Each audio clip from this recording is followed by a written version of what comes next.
Welcome back to the ZERT Coffee and Chaos podcast, a show where we talk about anything and everything relating to what it means to be a survivalist and a prepared individual in today's society. I'm your host, Chris Bardagon, ZP002. Back with me on the show today is one of my co-hosts, Paul Taylor, Mr. X. Paul, welcome back I to the thought you show. were going to say,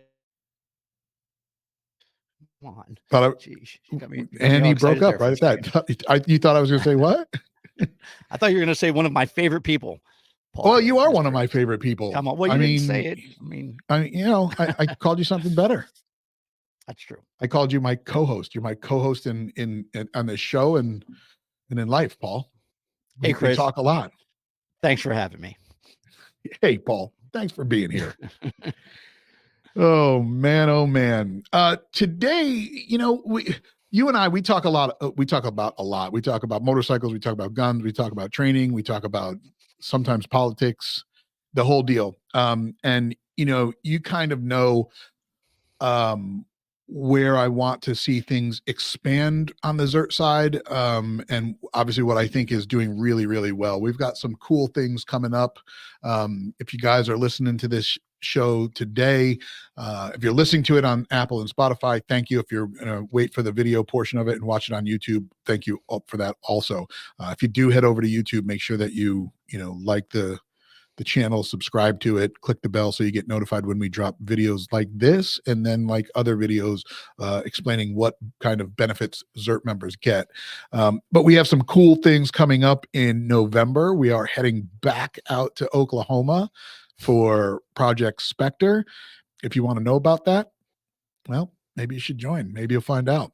But we've got some cool things happening out there and beyond with stuff like that. But and we talk about some of that stuff, which obviously is a little bit firearms related. But one of the things that we talk about more often is the kind of the expansion or expansive universe of ZERT and the ZERT members and what they get from it. We talk about survivalist and preparedness.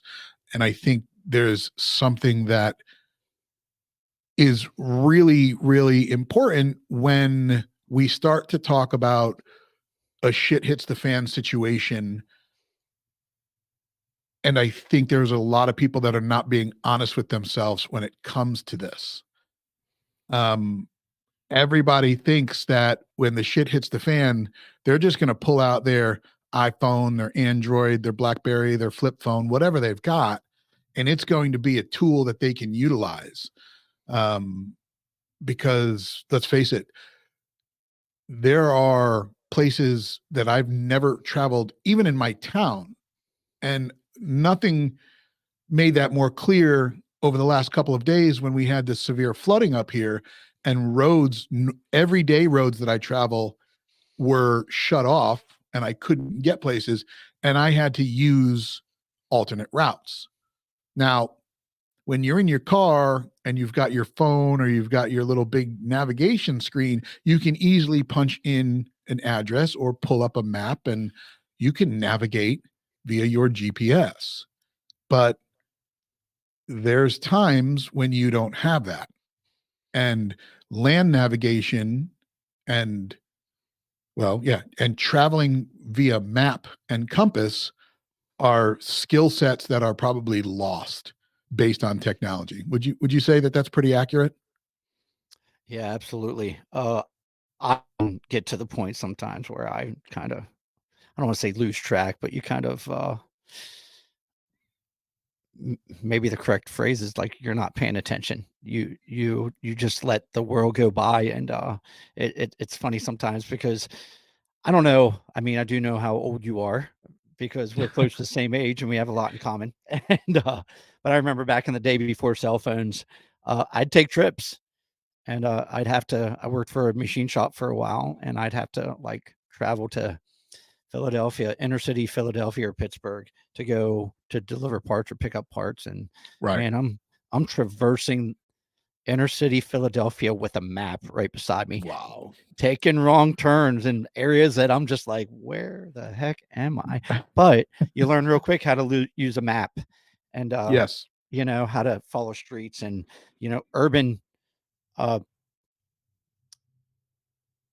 urban land nav, we just get away from that. And I get so, as that GPS is in front of you on your phone, or, back in the day before phones, we used to have these Garmin GPSs that we used to put on our Correct. dash. You just put in Yep. a location and just follow the little icon. And you don't Yeah. even realize if you're traveling north or south or which direction, because you're just following a path, and you get so used to not paying attention to your surroundings. And then Right. you kind of got to take a step back to get back to you got to get back to reality, when Yeah. it comes down to it. And, so let's get into this. Let's talk about this, right? And so I think that there's probably a lot of people that are going to listen to the show or watch the show and say, "Oh, no, I know how to read a map. I can do that." But we're talking about something a little bit more in depth, a little bit more um, uh, deep dive and kind of more detailed when it comes to what land navigation is. So obviously, Paul, you spent a little bit of time in the army, right? Just a little. That's a smidge of Couple time in weeks. in the army, just a couple weeks. So I guess let's start there. Is land navigation something that is taught in basic training? I mean, do you start with that? Now, again, people can come in as a Boy Scout, right? Maybe they've taken Boy Scouts and they understand a little bit about it, or they're self-taught and with land navigation. But when you join the military, do they start you off with basic land navigation training? You got to remember that I went through the military in 1993. I'm that old, and I Wow. don't remember if basic training started Okay. out with land nav. I do know Okay. we didn't. We did land nav when we learned land nav, and I went through. Uh, I Man, it is crazy to think. We talked about this the other day, and I didn't write any notes because, as far as I'm concerned, if I've got to research land nav, and if I don't know this stuff off the top of my head, then I'm not a subject matter expert and I shouldn't be talking about it right now. So everything that I know about land nav, it's just like shooting guns. It's Okay. up here. I don't need a Yep. slide presentation. I don't need to look through books. It is, it's all this information in my head. But Right. when I first started land naving, it I went through Paris Island. And Okay. if you know anything about Paris Island in South Carolina, it is flat and it's the swamps. And if anything, the benefits out there compared to, West Coast and San Diego, where they have these mountains and this area where you can train associate. And we'll talk about that a little bit. But you learn how to dead reckon. You learn how to read a map, plot an azimuth, know your pace count, and go straight until you find a land nav point. Okay. And All right. Well, hold on now. I want to jump in I'm right there getting kind because of into it a little bit, but right, it started in basic training. you just threw out some terminology there, which I think is very important. Now, so dead reckoning, obviously that's a form of land navigation, and obviously throughout it was azimuth, right? So that's obviously something, and so those pieces are involved in the details of what we're going to talk about today. Is that correct? Yeah, absolutely. I think just Okay. like with land navigation, there's a crawl, walk, run process. And the more you do it, the better you get, the more advanced you get, the more you can the more tools you have in your toolbox. But I think it's really important to start with basic map reading, dead reckoning, pace count, learn how to plot an azimuth on a map, uh, and then learn how to follow it. And if you don't know how to do that, and that's the basic skill, then you're that's where it all starts, and you got to figure Okay. that out. So then let me ask you this. If we were to do a ZERT Land Nav 101 class, what would be the course requirements? What are students going to need to bring to start to learn what is involved with land navigation? So like when we talk about firearms, we're like, okay, 3 magazines, this much of ammo. So what are the 3 things a potential student would need to learn this? Oh, sturdy shoes, because you're going to be Okay. walking. I would hope Okay. this is a course where we would probably supply. a map, a compass, and a protractor. Because the problem Okay. is when people bring their own protractors, there's civilian protractors, there's military, there's lensatic compasses, there is cheap generic non-lensatic compasses. There's so many types of, and it's just nice that everybody has the same equipment. We talk about long range precision classes, and the problem with me teaching that stuff is everybody shows up with a different rifle, different caliber, different scope, different reticle, MOA, mil dot. Everybody's got, so it's really hard to teach a class and get everybody in the same sheet of music. So I think it would be something where you go out and you buy 12 lensatic compasses and you have them for the students. So everybody's basically learning the same thing. Okay. Uh, have an open mind, Okay. show up Yep. running shoes, or not running Okay. shoes, but good shoes, because you're going to be walking.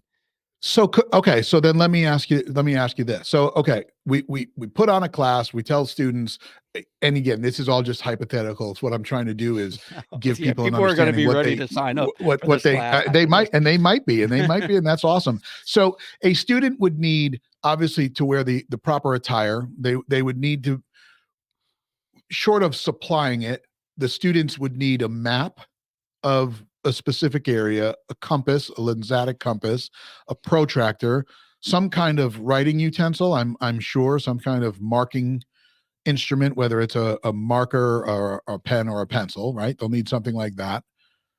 Yeah, if maps are all laminated, it's great to have a map pen that you can Okay. mark and then, erase. But I would not marker a map if it wasn't laminated. But you can Okay. draw with a pencil on a map and then Pencil. erase it. You just don't want to. We talk about map, and that's one of the hardest things to get.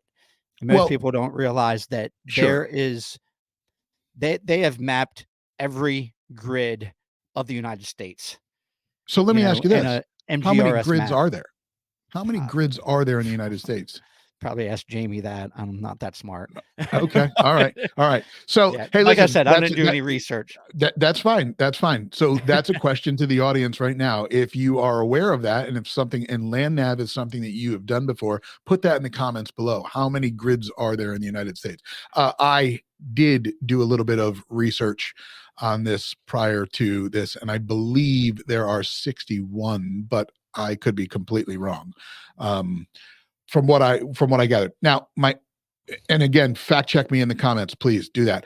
Yeah, My I'm going to go ahead and question. say that there's way more than that. Okay, So, all right. So how so you brought up a good point about um laminating the map.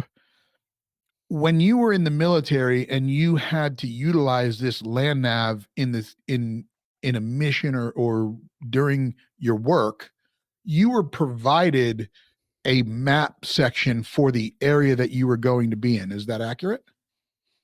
yeah, every military base I was ever stationed at, like 29 Palms, there's and I don't know what they call it now, but it's there was 29 Palms East and West. So right there's two map sheets. Fort Bragg has its own map. Anytime you went overseas, when you look at it, a grid square is about, I don't know, maybe 1 inch by 1 inch on the map. And then that is, a grid square is literally, you know, um,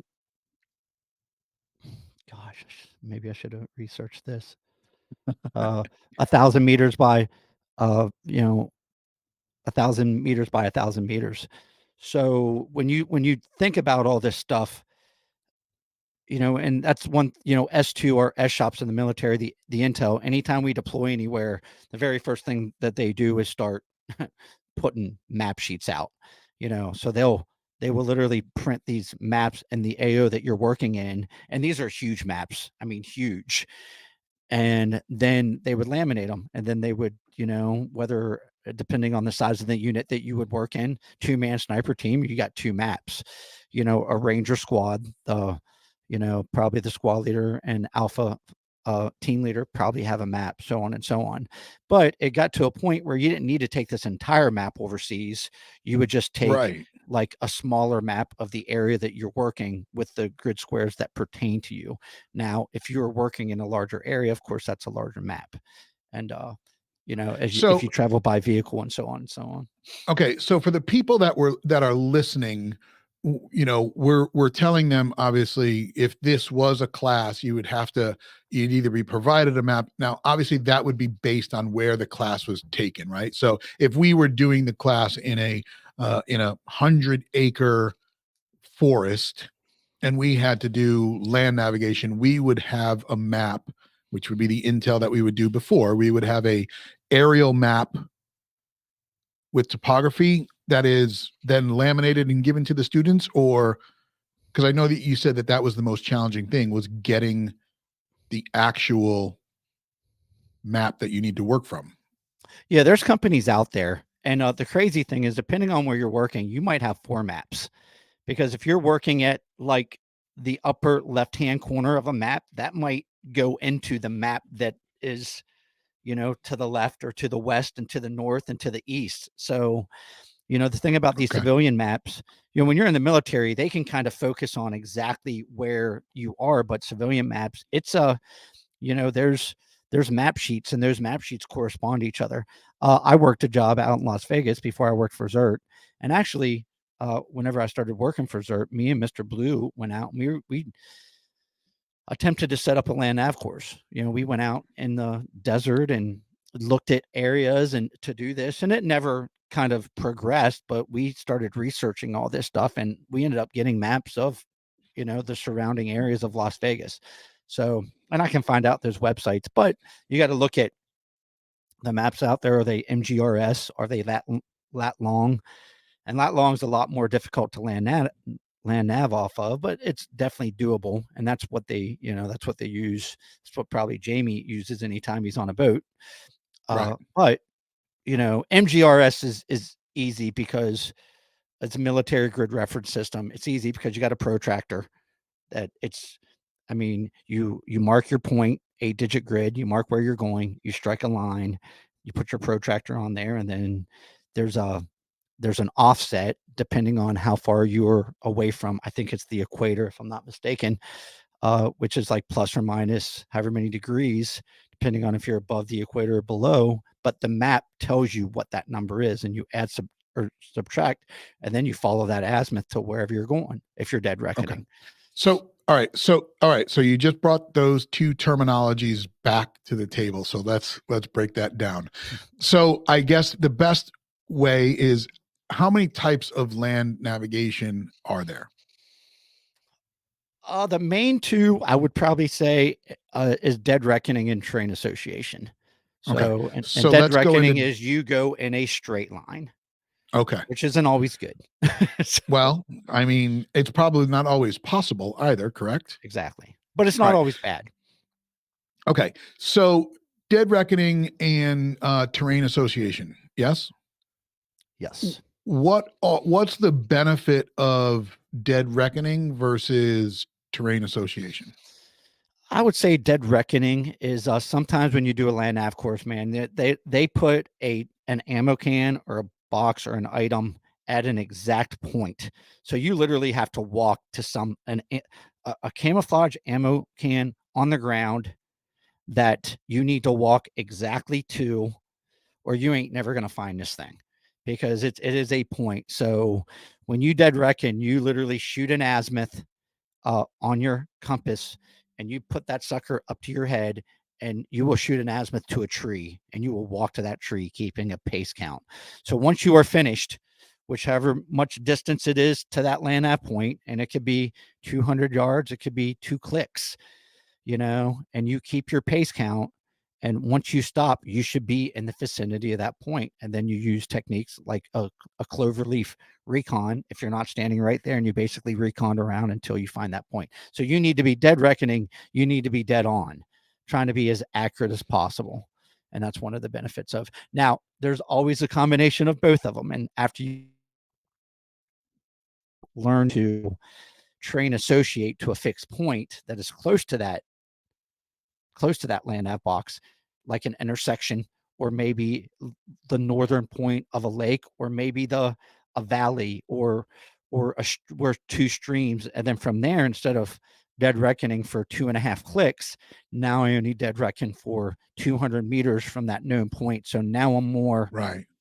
more precise finding that point. Because if you dead reckon for 2.5 clicks, the chances of you deviating that a little bit to the left or to the right, or your pace count being off due to elevation rise and decline, or you still have to go around stuff.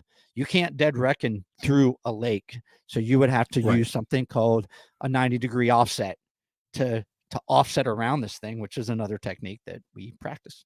So Now, now, would you still have? I mean, obviously, you still have to deal with that when it comes to the second method, correct? Or is there what are the differences between the two that would make you choose dead reckoning over that? I mean, is it terrain? I would say, well, so the first time I ever did land navigation as a ranger was for my EIB, my expert infantryman's badge. So Okay. we're land naving through the swamps of Savannah looking for ammo cans. There is nothing to terrain associate off of. Okay. Nothing. It's literally shoot an azimuth and walk until you get to wherever you're going. The cool thing with learning land nav, you tend to, as you cross roads, as you cross things, those you tend to use things called collecting features. As I walk on a straight line from point A to point B, and as I pass stuff on a map, I'll collect them. I'll collect that information. And if I Okay. was supposed to cross this road at 280 meters, if I crossed it a little bit before that, maybe that's telling me my azimuth is off. Okay. Maybe I So don't have the right. So there's certain things that you can do to set yourself up for success. got it. But So certain we've times you just need to dead reckon because there's no other option. okay. So we've used the terminology azimuth now enough to where it could be a drinking game, like acclimated. So I think it now it deserves some time. So what is the definition of azimuth? I don't know. Look it up. Like I said, I didn't do much Wow. research. Okay. I mean, but listen, you got to love so it. in azimuth, so there's mils on your compass, and then there's Okay. degrees. So Okay. on your compass, if you look at it, there's 360 degrees. Uh, and your compass should, anytime you do a circle, what you don't want to do, and I've seen it, this is crazy. People will lock their compass down and they'll follow an azimuth and lock it down. So you could be walking in a circle and think you're walking at 18 degrees. And because that compass is locked down, it doesn't matter. So you have to make sure that your compass isn't locked down. But Okay. basically, you figure out your azimuth according to your map. You draw a line from where you start and where you finish. And if you have your protractor, uh, north is north. You lay that on your compass. You will find out what that azimuth is. Now you had to add to subtract a couple degrees based on your map sheet, and it will tell you that. Uh, but you will then look at your compass and put your compass. There's a little window on your compass and a little tiny piece of wire, and you will move that compass around until that wire is hitting whatever degrees you're traveling. Say it's 19 or 18 degrees. And then you can kind of look through your compass and that will tell you, hey, I have to walk an 18-degree azimuth for however long that pace count is. So if it's say it's a click, say it's 1,000 yards, we call them ranger beads because we're rangers, and I think Right. most people do. There's a series of beads that you will have. You can put rocks in your pocket, you can do whatever, but every time you walk 100 yards, you'll move a bead down and continue doing that because you don't want to think, you don't want to count, you know, okay, it's whatever your pace count is. You don't want to say, okay, it's 852 steps, and then you lose count at Right. 299. So this gives you a quick little reference of how many steps you're taking as you walk. So you got to know N- your pace count too. Now There's a has ton of stuff you got to know. is that is that method with the pace count and ranger beads still utilized today, even with the technology that is available? Oh, absolutely, because Okay. uh, GPSs break. It's Very true. like it's like people that have backup iron sights on their rifle, but they never use Right, them. right. It's like that scope might go down, so you Yeah, need to have a right. pace plan, and that Yeah. is part of your And pace plan is knowing how to use a mapping compass. and that goes back to something that we've touched on the show. I'm sure you and I have touched on it. I know Jamie and I have touched on it.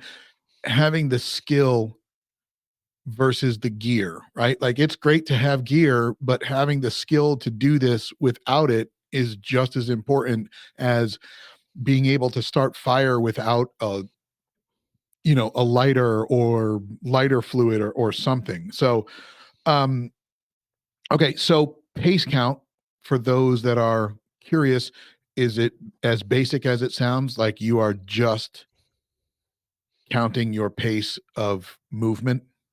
Absolutely. It's always recommended anytime you go to a different location, like your pace count in the mountains is going to be different than if it's a wide open area. So, in every school that I ever went to, including basic training, the very first thing they'll do is they'll set up two two markers. One marker is the start of 100 meters. The other marker is the finish, and you walk. And usually you do that 3 times and you take an average. Okay. I know whenever I went to ranger school, and my benefit is, and we didn't talk about this, is one of the things I had kind of going for me, other than reading a map as a civilian, going to Philadelphia and you know Baltimore and Pittsburgh and everything, was I was lucky enough to you know being as soon as I joined the Marine Corps, I'm land navving in 29 Palms, which is a horrible area to land nav in the desert because it isn't like, so the points were so far away from each other. So you learn how to train. That's where I learned how to train associate, was 29 Palms, but it didn't mean Mhm. that I forgot how missions as a two-person sniper team. Man, you're traveling on Right. foot from mountaintop to mountaintop and going through finding these locations. I mean, everybody always asks me what's the hardest land nav course I ever did, and it's a three-way tie. Marine Scout Sniper School was no joke. Uh, it's an assessment. You don't pass that land nav course, you get dropped on day one. Like that's what they use as a prerequisite. You have to know how to land nav. Ranger School is the same way. Uh, One of the most famous, courses out there is at selection, because it's Okay. a 12-hour land nav course. So you don't want to go into that stuff without knowing how to land nav. And one of my claims to fame, after 30 years, is every land nav course I've ever been on, I've never not found a point. I found every one of them. Usually it's like, in the military, it's 70, 80%. But I've always wanted to, no matter how bad it sucked, was like my job is to find every point out there using everything that I know. But the first start, like I said, in every course, the very first thing on day one is they'll have 2 points out there because in Dahlonega, in phase two of Ranger School, your pace count's probably going to be a little up in the mountains. It's going to be a little different than in Florida phase. So Okay, it's so then nice let to me know your pace count for every one right. of them. So then let me ask you this. Does does land navigation, including pace count and azimuth, um vary based on geographic location and or climate? Will that affect some of it? Obviously, I understand that hiking in sub-zero weather or sub-zero temperature through snow is going to affect the actual pace count and land navigation. But does it affect other things as far as plotting the course and whatnot? Does that time zone, right? Like like the toilets circle one way down close to the equator and then the other way. Does that affect any of that? I don't think time zone wise it does. You just have Okay. to remember that the further you are, and I think it's, if I'm not mistaken, and I'll and it's starting to come to me now that we're talking. I think the offset that I was talking about, if I'm not mistaken, is called the declination diagram, if I'm not mistaken. But the further you get away from, the more. So if you don't add that to your that plus or minus degrees to your compass when you shoot your azimuth, you're going to be so far. I mean, 3 degrees at a click think about how much you're going to be off and not even close to where you're headed. So this is all things you have to pay attention to. So yeah, I mean, You, area you definitely. yeah. Go ahead. No, go ahead. I don't know if I that was going to say answered you were your right. question. Is it called the declination diagram? Yes, it was. Holy Yes, it cow, is. dude. It's Yeah. been literally probably Right. 15 years since it's all coming back to me. Yeah. So, Now it's got a relationship to north, right? right.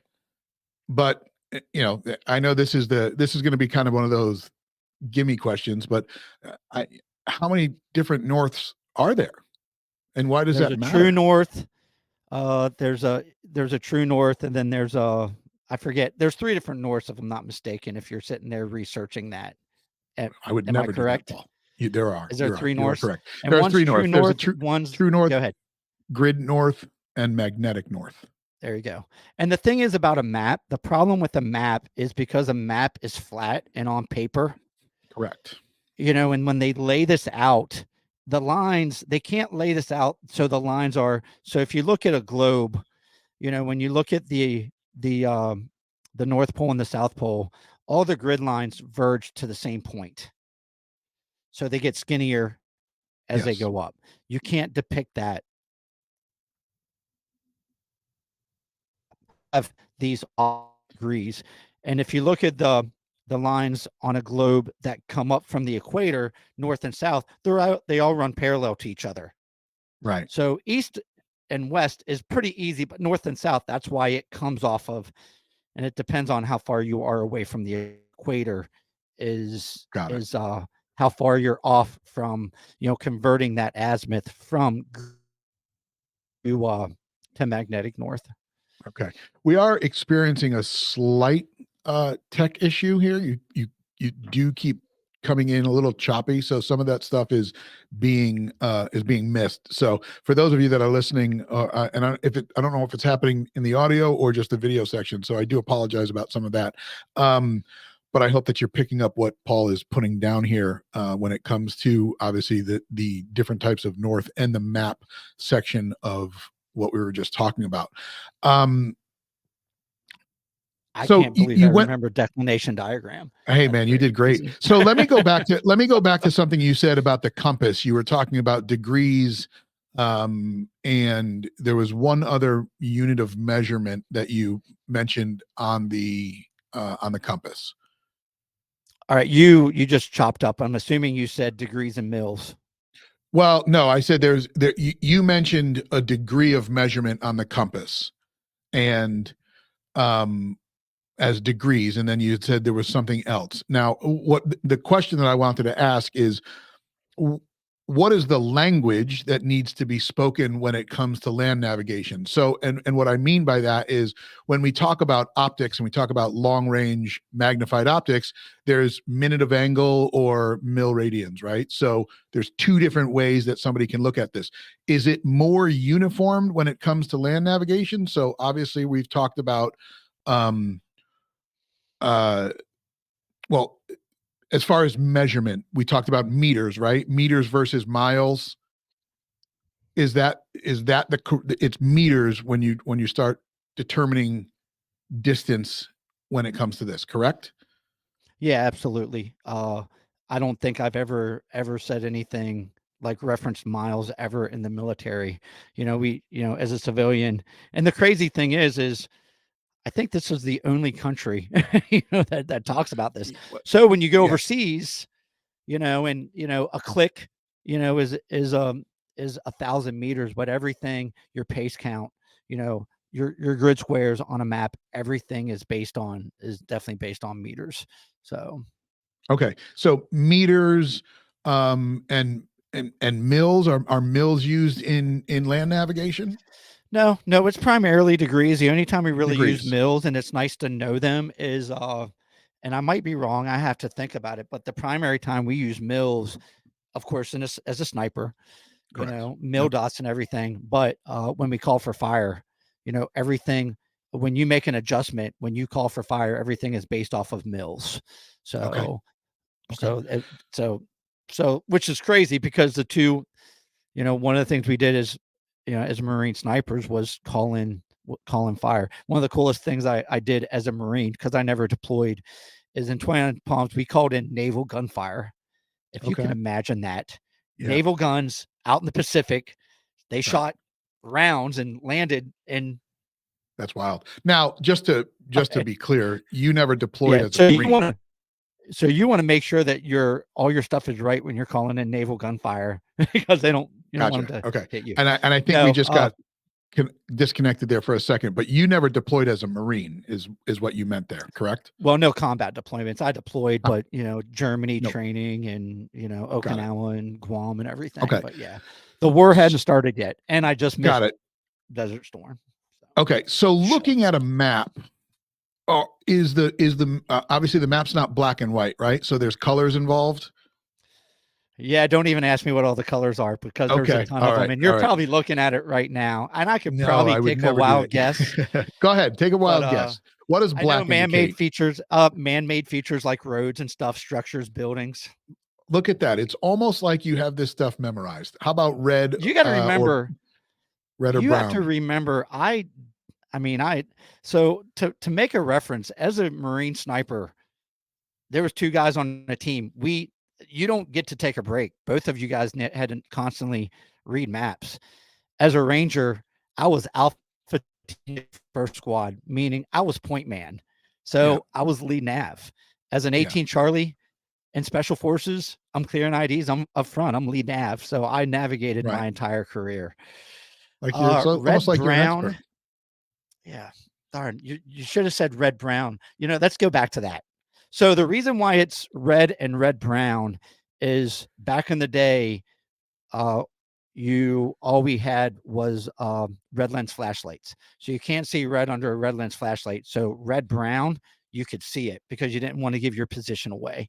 So you'd put a poncho over you, and anytime you got your map out at night, you didn't just want to white light everything. So you would put everything. You would look at your map and you can barely see the stuff that was red, brown. And I know contour lines are brown, but Yep. red, brown, is that the only thing, contour lines? No, well, it says, cultural features, all relief features, non-surveyed spot elevations and There you go. elevation, such as Contour contour lines. lines on red, light, readable maps. I mean, this is a Water. gimme. Blue. Water. There you go. Blue. Green, obviously it's pretty Vegetation, like yep, forest and stuff, yep. state forest, stuff like And then that. you have brown, which just identifies all relief features and elevation.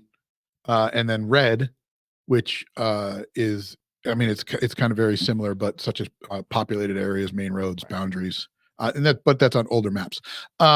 So like shooting, probably like everything, like military, you've got acronyms for everything. Are there any important acronyms when it comes to land nav that people need to know right off the bat? So obviously the first one that comes to mind is GPS, right? And everybody can probably understand what GPS means, and everybody knows that it's what that means. But is there anything else that is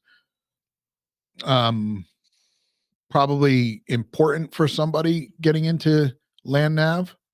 I don't know too much about acronyms. I know their slang, and I can't think anything right now, but it's just like talking on the radio. After a while, when you're given a grid to somebody, there's a certain way you say things, slang. I can't. Why are you looking at any acronyms in front of you? Well, there's an acronym that they list, and I'm going to butcher it, but OKA or OCOKA. Yeah, it's not really a land nav association. It's more military. And it is military. It's a COCA, and basically talking about terrain. And it's so when we do our mission planning and our set reps and plan for, in the Marine Corps, we called it SMEAC, situation, mission, enemy, admin, logistics, command and signal. But when you're planning a mission, you have to account for a COCA, and that's basically observation, avenues of approach, cover and concealment. I think that's Yeah. everything that's listed Yep. under ACOCA, but that's not really map reading as much as when you plan your route, you have to be aware of everything around you to make sure that you're moving from point A to point B as safe as possible and secure and not get your element detected. But sometimes it's also based on speed. Sometimes you have to take that dead reckoning path because you've only got a limited amount of time to get from point A to point B. Sometimes you have more time, so you can take one of the things, area is not skylining yourself. Stay off of the tops of ridges and stuff because at night or during the day you can see bodies moving across the mountains. So you want to stay in valleys and Got it. and be more secure. The problem with valleys is what? There's more vegetation, more stuff you have to go through, Yeah. sound as you're crashing through all this vegetation. So you got to find a happy median anytime you're moving, and that's the importance of S2, doing a recon, Got and it. so on. So it's so much stuff involved, Now which I'm going back to glad I that don't grid. do some of this stuff anymore. Sure. Now I'm having going flashbacks. back to that grid zone question where we're asking to be fact checked as well. Um, it says that there are 60 grid zones. I'm sorry. It says the world is divided into 60 grid zones. So Yeah, so is that's that so when you read a map, uh, if it's a local map, you most likely only have to ask for, like, if I'm doing, uh, if you're local and I'm local and we know this yeah. area, I'm going to give you an 8-digit grid. So basically, on Okay. that map sheet, there is going to be, you know, if you read writing up, on your little uh, protractor, you Well, know, the it's almost first, like you yeah, go ahead. the You read my mind, okay, so but go it's ahead. going to be 8 digits. You cut that number in half, and the first 2 digits of the first four numbers is what you read to the right. And then the second 2 digits is, if I had a blackboard, I could show it to you, but the second 2 digits of the last four number is what you read up. So that gives you your grid square, which is about Okay. an inch So, by an inch. But then yep. you use the entire number to get the exact location of that grid square. Okay. And I think I said it was 1,000 meters. And I'm sitting here, Just and I think every grid hold square that is thought. 100 meters, if I'm not Yeah, mistaken, damn. as I think Hold about this. See, you're trying to hold that. catch me on all this stuff. I No, told I'm you I not. didn't do any research. I'm Didn't literally do not. any I'm research. literally trying to tell a story here. So okay. So when it comes to reading a map, I guess there's a rule of thumb for reading a map, correct? And I think you just went into that. Yep. Right and up. Um, Maybe now I should you have did just some brought up research on it. you you you think you should have Because it's all or coming me? back to me. Right, there you go. So you just mentioned an 8-digit grid, correct? Yep. So now using an 8-digit grid, how close will that get you to your destination? 10 meters, I mean, which, Paul, it's like you know this stuff like the back of your hand. well, I Now, mean, a it's now taken me a while to think about numbers, that's but as I'm okay. thinking You're about working right it, through it. Now, how it's about a coming back to me. 6-digit grid? Uh, you know what? Now, okay, and then but let me Hold ask a on. I follow-up think a question. six. I think a 6-digit grid gets you with, yeah, a digit grid gets you within 10 meters, and an 8-digit grid gets you within 1 meter. Nope. No, no. You sure? Yeah, yeah. But it's 100 meters on a 6-digit grid. But what would be the reason you would get a 6-digit grid instead of an 8-digit grid? To be more precise, I mean, Okay. to find a point. Like if you're if you're traveling by, if if I'm trying to find a town, the location of a town, there's no reason to give an 8-digit grid because it's not a, you know, it's not a fixed point. But if we're doing, like, looking for a cache, if you buried Yeah. a cache, you're trying to find a point out there. So you're going to give a more specific point, hence the longer the grid. Okay, but the grid talk there is more more relative to military type land navigation. Is that a fair statement? I don't think so. I don't think so Well, because I okay, know a but lot of civilians okay, that use the military they, grid they reference system. okay, so then so a civilian, a person getting into this, once they get their map, their compass, their writing utensil and whatnot, they can start to utilize this grid system to get within 10 meters, 100 meters, or use a 10-digit grid that will get them within 1 meter of Right. whatever it is. Okay. Exactly.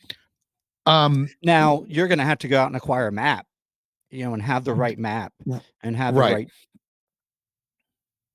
Absolutely. Which, Or, on a GPS, if you buy a Garmin, you can click through the features and go to military grid reference system and say, this is where I am and this is where I'm at. And it will send you to that 10-digit grid.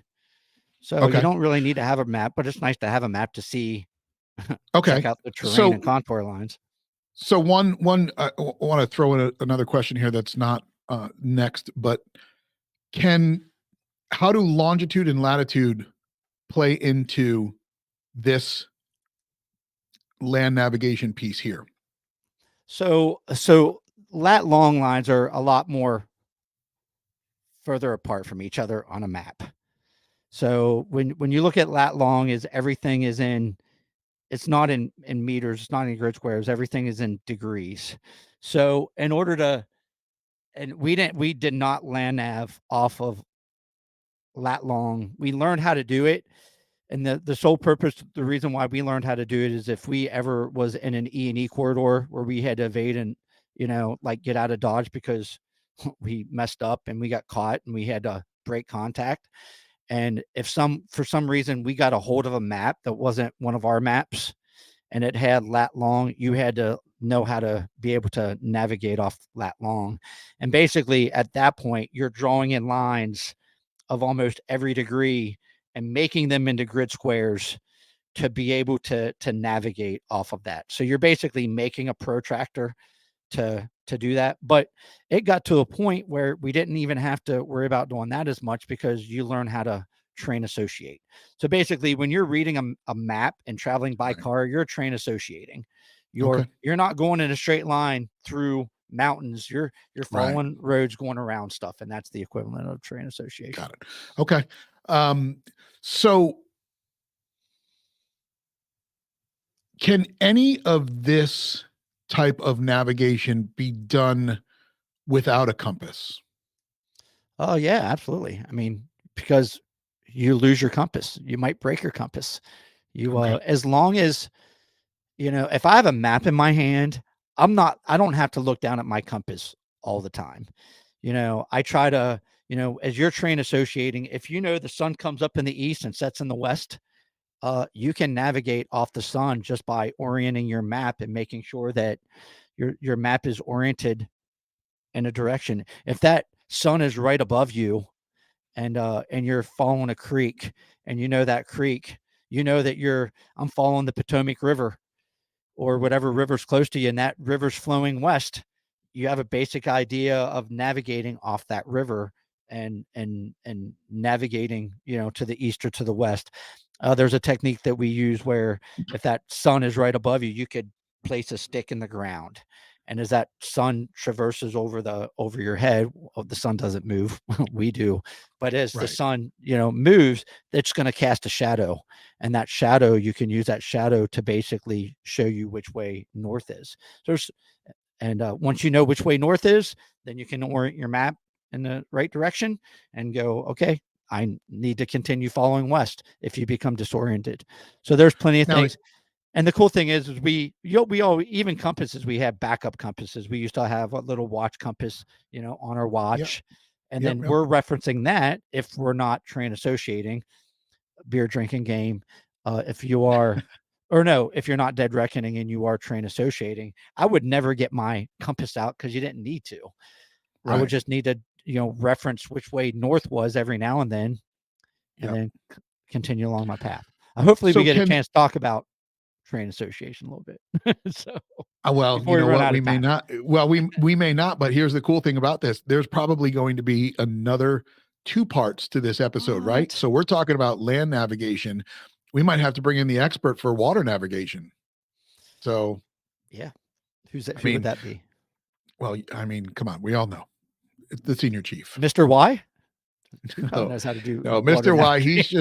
just he's about beard grooming. So is the same true for the opposite? Can you do this without a map and just a compass? uh, yes, Okay. absolutely. Which would be more challenging? I would definitely say without a map, because anytime we did missions and stuff overseas, like you had to memorize your E&E plan. You know, you don't know if you're going to drop your kit, you're going to lose your map.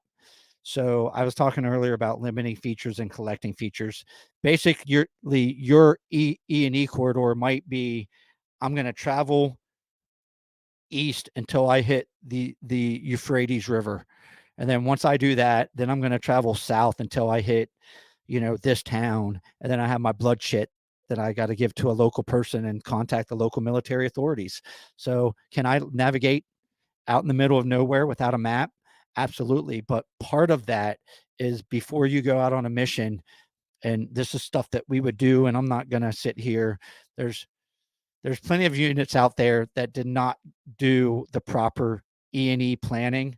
And guess what? They paid the price because they made movies about them. And that's all I'll say about that.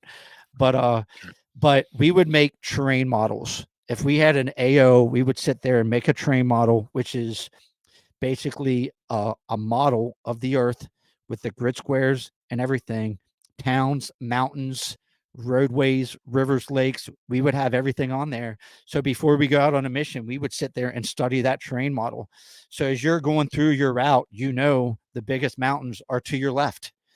You would collect all this information. So when you're out there, it's kind of like, you know, uh, why don't you use a map in your town that you live in? Because you travel it every day. Right. I as a Marine, I went down to Panama for 3 months and lived down there, and out at Fort Sherman, we would play OP4. And as a Marine, the first time I ever met a U.S. Army Ranger was playing OP4 for him down in Panama.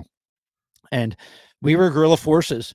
We were down there for 3 weeks, and they gave me my own AO, and it was and triple canopy, 5 square kilometers doesn't seem like that much, but it's a lot of space when you're in the jungle.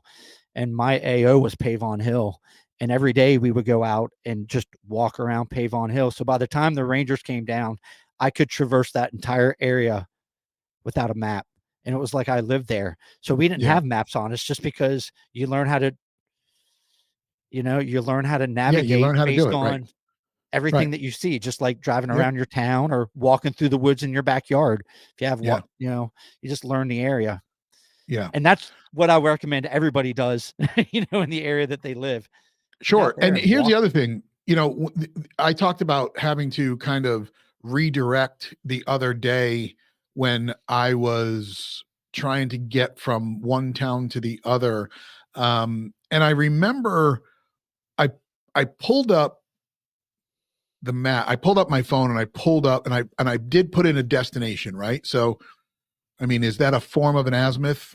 Right. I put it in and then I looked at the map to see where I was. And I said, okay, I didn't hit go. I just looked at it and I kind of saw the street that went there and I took that right and it got me to where I needed to be. And when I got closer to it, I recognized where I was. And so to your point, you don't always it's very rare that you're going to get lost these days. Even if you start to explore different streets, you're going to find your way out, and if you do get into trouble, you have technology to bail you out. But I think it's a great practice to get into, to try and do that, to take new roads, take roads that you've never done. To all of you listening right now, if you've lived in the town that you're in right now for more than 5 years, have you traveled every single road? Do you know every side road that can get you through a traffic situation? I can tell you honestly, I don't. I have not. And I have lived in this town for 30 years or uh, roughly. So, and that I've been driving. So there you go. Um, Back to Yeah. compasses. Go ahead. Let me Sorry. talk about two things real quick, and based Sure. on what you said. Number one, we are creatures of routine. We always take the same way to work, the same way home, the same way anytime we visit.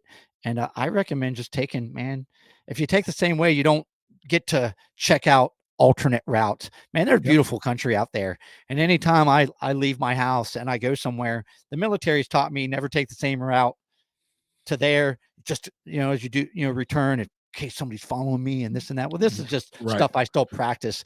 Number one. Number two, I don't know. I like to explore. And the more I you agree. explore, the more you kind of check out the area. And Yeah. and I started doing that walking. And I got to tell you, one of the coolest things to do, and I know you do it, I don't want to take the straightest line possible when I'm on my motorcycle. I want to take the most craziest route going through mountains, and I don't care if it takes me an extra couple minutes.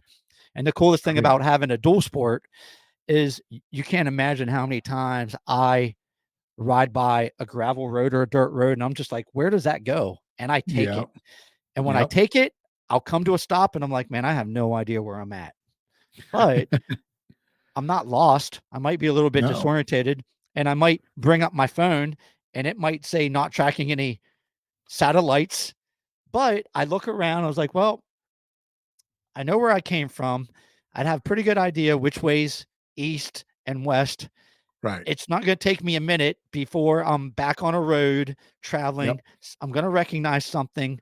You can always stop and ask, it's Right. we're now I'm not going to do this with an empty gas tank, so No. set No. yourself up for Very, very success, important. but Exactly. go out and explore, check area stuff, check out stuff, hike. Yeah. There's so much stuff that we miss, so many collecting features and limiting features that we miss when we're just driving, so much stuff that we don't pay attention to. Even the names of roads, Oh local yeah. names of roads that you have no idea until you Yep. start walking and checking out stuff Yeah. around you. And that's part of, you talked about three things that you need for a land nav course. I don't think I mentioned number three.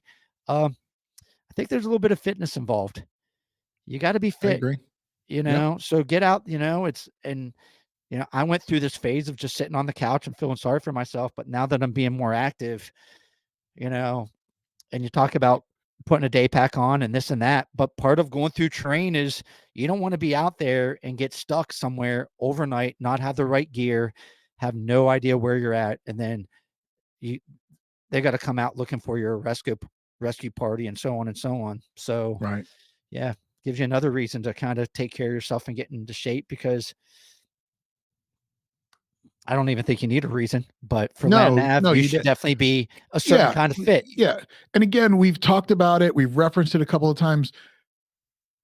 Everybody needs to start being honest with themselves and accept reality on reality's terms. That's something Jamie likes to say.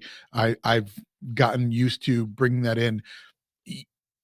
You are not going to walk out your door and just start walking if a situation arises where you need to do that. If you haven't done it before and you haven't tested yourself, you're not going to just magically have the skills to navigate the terrain if you have to veer off the path that has been paved for you, right? I mean, if you're not taking the streets and you have to go into the woods, that's an endeavor, and everybody thinks that this magic little rectangle is going to be available and they're going to be able to just punch in coordinates and talk to Siri and say, plot me a course. It's not reality. Where I live, there is a giant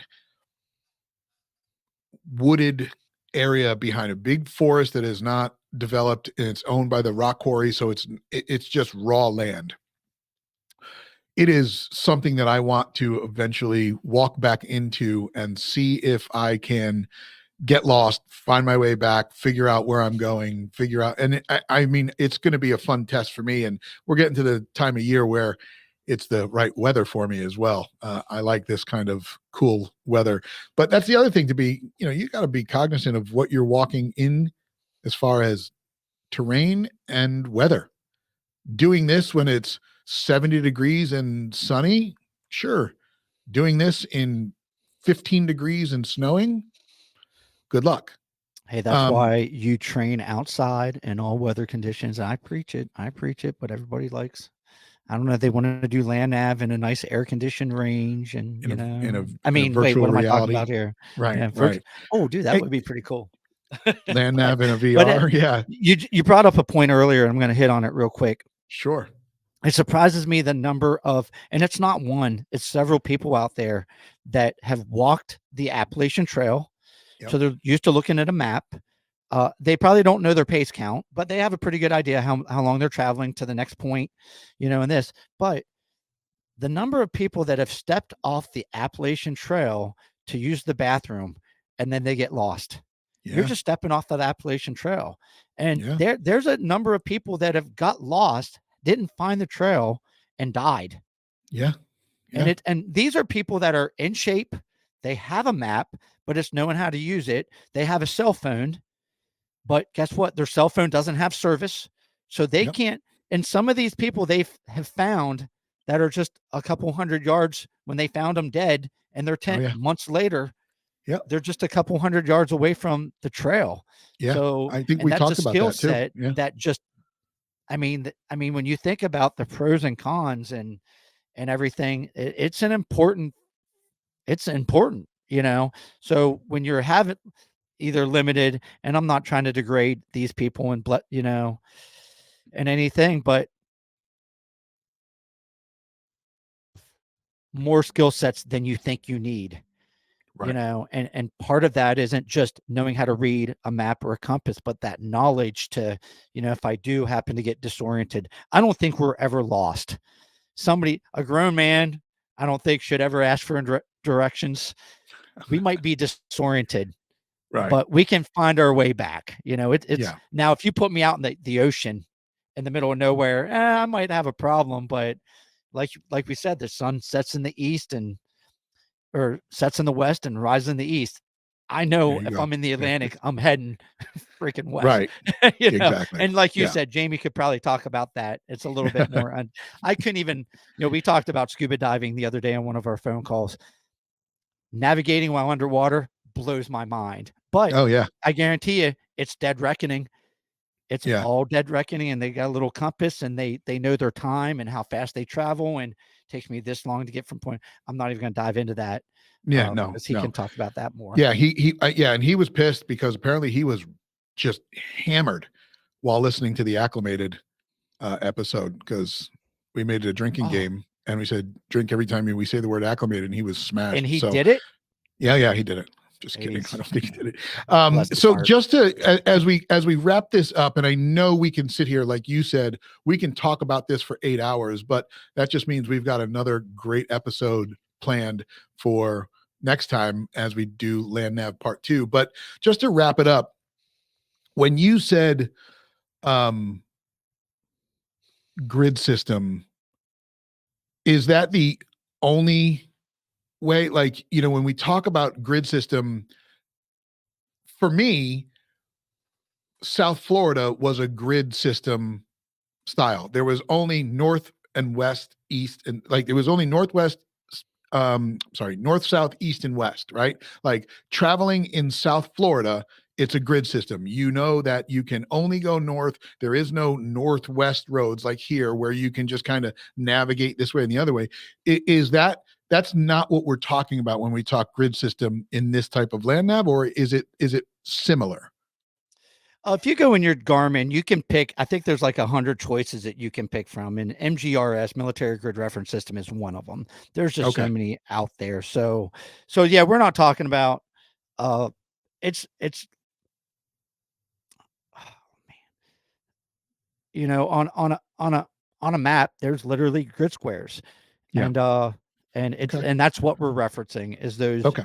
navigating using the Military Grid Reference System, Got it. which Okay. And yeah, no, I got it. Just wanted to ask that as a reference question. And then lastly, how many different types of compasses are there? I mean, so you mentioned Lensatic compass, and obviously then you mentioned also the one that used to have like the little cool one that was in your watch band. But are there other types that people need to steer clear from or gravitate to? Yeah, don't buy a compass that looks like a military compass that isn't lensatic, and they're cheaper. They're cheaper. Yeah. They look the same thing, but it won't, and they don't do the job, and they break, and the needle doesn't track and everything like that. But I will tell you, and I'm not uh I know how to use a lensatic compass, so I'm not going to change. But there are civilian compasses out there that have more features that blow lensatic compasses out of the water. And Okay. it's stuff that you can buy at REI and all these places, and you look at them, and it's clear, and it doesn't have like the little hood thing that you raise. And I mean, these things are phenomenal, and there's so many things that you can little number best compasses out there. But number one, you got to learn how to use them.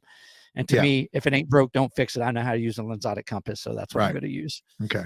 You So broke you kind of went you chopped out there when you were talking about some of the features, but so the basic idea is look for a lensatic compass, or if there is a civilian uh, version that you can find at REI, there are ones that have more features out there. Here's the bottom line when it comes to compasses, and it we talk about it often: buy once, cry once. Don't buy a $9 compass on Amazon and get shocked and pissed when it breaks or now if it's not accurate. there's nothing wrong with the $9 watch compass that you just slide Yeah, there to, but you got to make sure that this is a compass that's good enough that if you like, and the great way to check and see if a compass is working is just stand here and walk in a circle and make sure that it stays pointed at north the entire time. If it right, swivels around or that north follows you, then you got a piece right. of crap compass. Now, obviously, you wear a Garmin watch. I wear a Garmin watch, and there is a digital compass on our watches. Part of my How pace plan. how accurate are these as a compass? I think it works great. I mean, I've used this countless times walking the C&O Canal, and this and that. The problem with these compasses is just like a regular GPS. It all has to do with how many satellites you're tracking. So the more satellites, and it tells you how many satellites you're tracking, but the higher that number goes, the more it's pinpointing that location. But but I mean, to try to get from one town to another, no big deal. But if you're trying to, I mean, I think this thing dishes out like a 10-digit grid, if I'm not mistaken. So it will put you in the vicinity of the exact point. And a lot of people use these things for like geocaching and all this Mhm. stuff. And it is definitely part of my pace plan, Okay. because I just got to make sure that I keep it charged, because 2 days ago it died because I wasn't paying attention to, Which is shocking with keeping these it. because they have batteries There's that last warnings. 20. Yeah, yeah, Yeah, there I are. think it's like 29 days or something, but I won't pay You attention. well, hold on, listen. Now you just bring up a really good point. It's 29 days if you're using this as just a regular watch, you're not doing anything. But that number goes down considerably if you are using the GPS. So Yeah, and I if you learned are a that real quick on the C&O Canal. right. So, Yeah. If you're a Garmin person, a Garmin watch wearer, a Garmin, any of those things, you have to understand that when they give you battery life, it's optimized at the least amount of features you include. When you add more, you lose it. But, um, I know that we touched on probably just a minute amount of stuff when it comes to land navigation. I know that we could have probably spent an hour alone on Dead Reckoning or acclimation of terrain, and I get that. But it's good because it gives us another episode to record, and B, it gives you guys that are listening and girls that are listening a minute to download this information in your brain and start doing some research on it. If you have ever wanted to get into land navigation or are currently studying land navigation, I'd love to hear some of that feedback. We'd love to hear some of that information in the comments, whether it's on YouTube or whether it's on Apple or Spotify. I do read them, and I do share them with the folks on the show like Jamie and like Paul when there are some. So um, it's got again, this was I love this, and we've blown through this episode really really fast. You pulled some information out of your ass that you didn't think you knew, and you knew it right. You knew it perfectly, Paul. So good job, great Yeah, job. my numbers were kind of off with the whole grid, but Hey, that's but okay. You the crazy thing is as soon as I would look at a map and a protractor, I was like, okay, yeah, that's 1 yeah yard, 10 yards, 100 yeah yards. It's just trying to remember everything. It does blow my mind that I did remember and somehow just popped in my head the declination diagram. But the next yeah time we talk, there is more features of a map that we do need to talk about. And the biggest perfect. thing is, talk about that what's in the upper right hand corner. The legend Yep is important, yep because not all maps are the same size. The map number is important and how those map numbers line up in series. And it shows you at the very bottom that not just the map that you're looking at, but the number of the map to the left of your map, to the right, to the north, and to the south, because I mean, the likelihood of you just working in an area that's just one map sheet is very slim. Unless you go to a military base and it's, there's 29 palms east and 29 palms west, and so on and so on. I've got to tell you, right the Fort Bragg map was huge because Fort yeah Bragg is so big, but the right map sheet.